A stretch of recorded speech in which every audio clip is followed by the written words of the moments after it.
Newsy. Alors, j'ai fait des études pour être prof de sport, pour les petits bambins. Et puis j'ai bifurqué vers le cinéma. J'ai très longtemps, longtemps assistant réalisateur, presque 11 ans.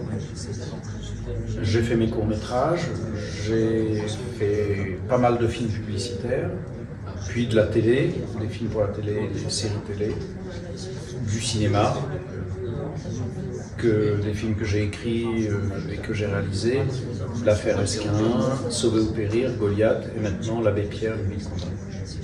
Voilà en très grande ligne ma vie. Alors je pense sincèrement qu'une idée, on ne sait jamais trop comment ça vient. Enfin en tous les cas, c'est difficile de la sourcer, je trouve. À un moment, cette idée a été là, mais malheureusement, une idée, ça ne fait pas un film. C'est-à-dire, on a tous beaucoup d'idées, moi-même j'en ai beaucoup, mais un film, généralement, c'est 4 ou 5 ans plus tard, donc ça veut dire qu'il faut torturer l'idée, la travailler, voir s'il y a vraiment une matière à faire un film derrière. Ce qui était sûr, c'est que je trouvais de parler de l'abbé, ça c'était légitime, ne serait-ce que pour le travail de mémoire ou de raviver cette mémoire-là.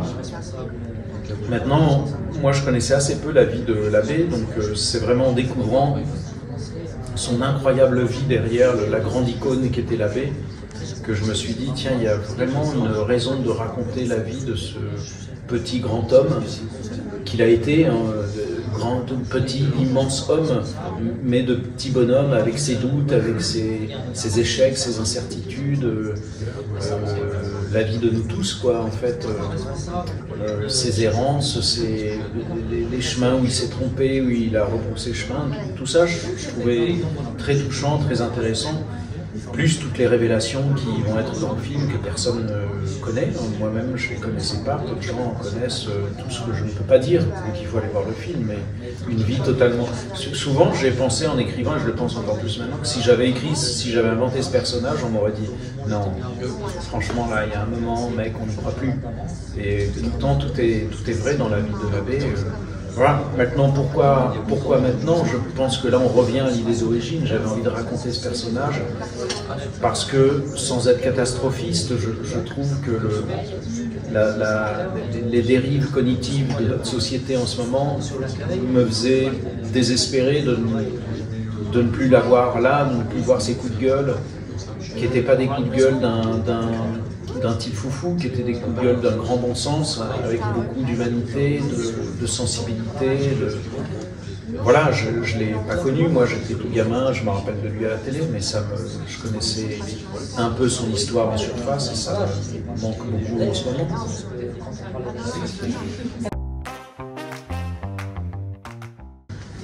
Alors c'est une bonne question parce que comme je n'ai fait que des histoires vraies, même quand je faisais de la télé, c'est vraiment une étape que j'aime énormément, cette étape qui n'est pas quantifiable, le travail presque journalistique. J'ai aucune compétence journalistique, mais il y a un moment je me prends pour un grand journaliste sur tous mes films, je vais enquêter, je rencontre des pistes, je rencontre des gens, je prends des notes, je travaille la nuit, je tape mes notes que j'ai prises sur un petit calepin, je les remets sur mon ordinateur, je me dis ah, tiens.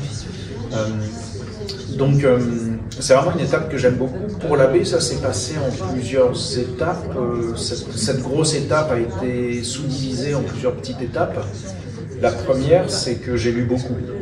Comme il y a énormément de choses sur l'abbé, il y a beaucoup de bio, de documentation, de livres de photos, même sur Internet, il suffit de taper l'abbé Pierre, on a plein d'archives de l'INA, il y a plein de choses partout, quoi. Donc j'ai regardé un peu ça, comme ça, un peu en faisant des diagonales, parce qu'il y a tellement de choses que... Mais j'ai lu quand même pas mal de bouquins, mais ça n'allait pas à l'endroit où j'avais envie d'aller, c'est-à-dire, d'accord, on décrivait très bien l'icône, le grand personnage médiatique et religieux qu'il avait été, mais pas l'homme qu'il y avait eu derrière, pas le gars qu'il y avait eu derrière, d'où il venait, c'était qui son papa, qui sa maman, est-ce qu'il avait des frères, des sœurs, des copains, est-ce qu'il s'est senti seul, est-ce qu'il était entouré, est-ce qu'il a eu peur, est-ce qu'au contraire il n'a jamais eu peur, il était sur son coup, tout ça, ça apparaissait de nulle part, alors, enfin, ça n'apparaissait pas beaucoup en tous les cas. Donc ma deuxième source, ça a été de me rapprocher de gens qui l'ont connu, et là j'ai eu des témoignages incroyables. J'ai rencontré des compagnons qui l'ont connu, des vrais compagnons de route pour lui, des gens qui ont été très proches de lui pendant 15-20 ans. Donc ça m'a donné plein de détails que personne ne connaissait. Et la dernière source, c'est que grâce à la Fondation Abbé Pierre, dont je me suis rapproché, j'ai eu accès aux archives, toutes les archives de l'abbé, c'est-à-dire sa correspondance avec son grand copain qu'on découvre dans le film, François Carby, avec Lucie Coutaz, qu'on découvre aussi dans le film. Tout a été consigné dans les archives du monde du travail à Roubaix. Il a cédé toute sa paperasse là-bas, toutes ses photos, il faisait énormément de photos. Il faisait des petits films super 8 de Lucie qui détestait être filmé, il a filmé en cachette, donc elle s'énervait en pestant sur lui. Donc j'ai pu consulter moi tout ça pendant à peu près 1 an et faire une synthèse de tout ça. J'ai récolté plein d'images. Donc voilà, à l'arrivée j'avais beaucoup d'archives, donc j'ai gagné du temps par rapport à d'habitude parce que c'était déjà classé quelque part, il y avait une vraie banque de données. Et en agglomération tout ça avec une équipe de journalistes et une journaliste en particulier qui est documentaliste aussi, on a réussi à retracer une chronologie des archives de l'abbé.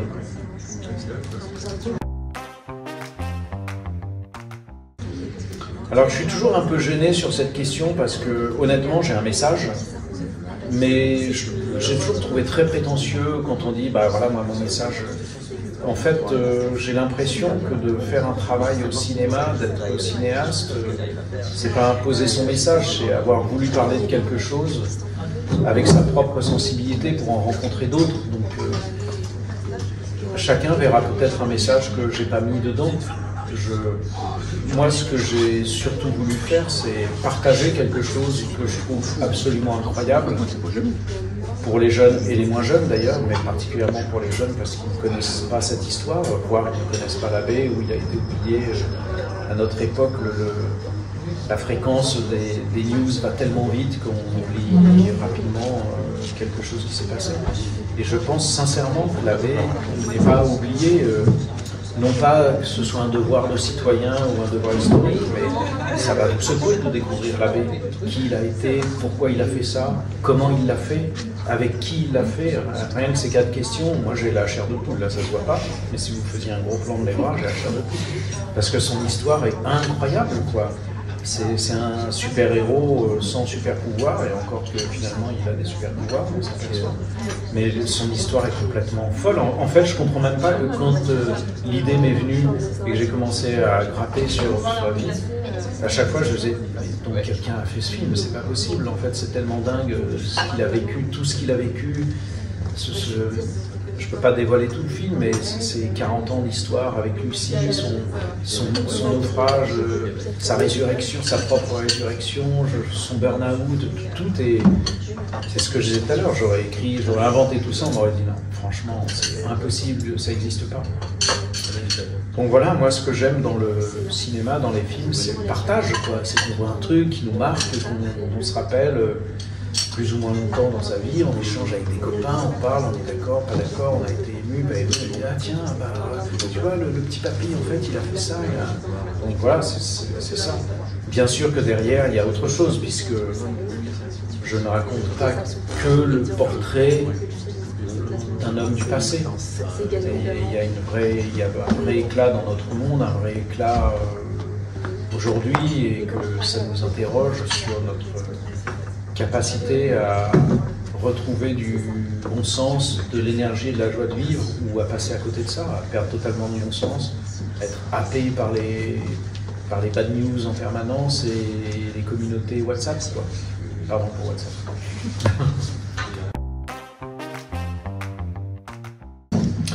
Et oui, ça marche bien.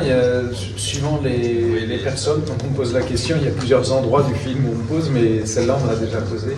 Non, tout est le travail du film, c'est vraiment l'acteur qui a incarné l'abbé tout le temps. Il n'y a pas d'image. Il y a des images d'archives, mais pour d'autres moments de résonance dans le film, mais il n'y a aucune image d'archive sur l'abbé. Donc non, c'est bel et bien l'acteur sur le décor.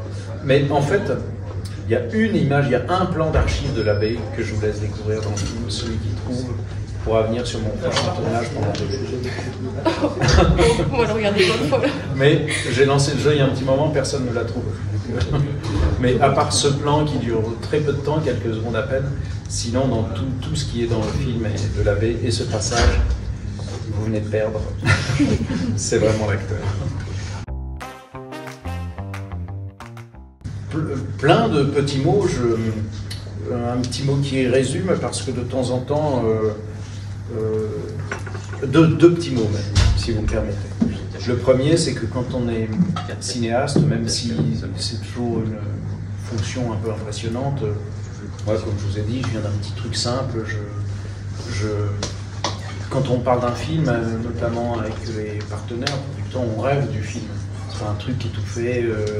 On n'est pas tous à rouler en Porsche ou en Jaguar et à se dire ouais, trop cool, on va faire un film. En fait, c'est beaucoup de travail, de réflexion, d'interrogation, de doute aussi, mais de rêve aussi. On rêve d'un film qui va unir les gens. Ils vont tous être dans une salle en même temps et puis on va tous être émus par la même chose qui nous a beaucoup émus pendant plusieurs années. Ça prend 5 ans à faire un film comme ça. Donc ça, c'était notre rêve qui se réalise là, puisqu'on commence à le partager. Alors, je suis content de le partager avec le Newsy, parce que c'est un rêve qui commence à se mettre en marche. Alors c'est plutôt chouette, quoi. On rêvait de ça, de cette jeune génération, nouvelle génération qui arrive et qui se met à rêver avec nous sur ce grand destin, ce destin de ce grand petit bonhomme, comme on a dit. Voilà. Merci beaucoup. Merci à vous.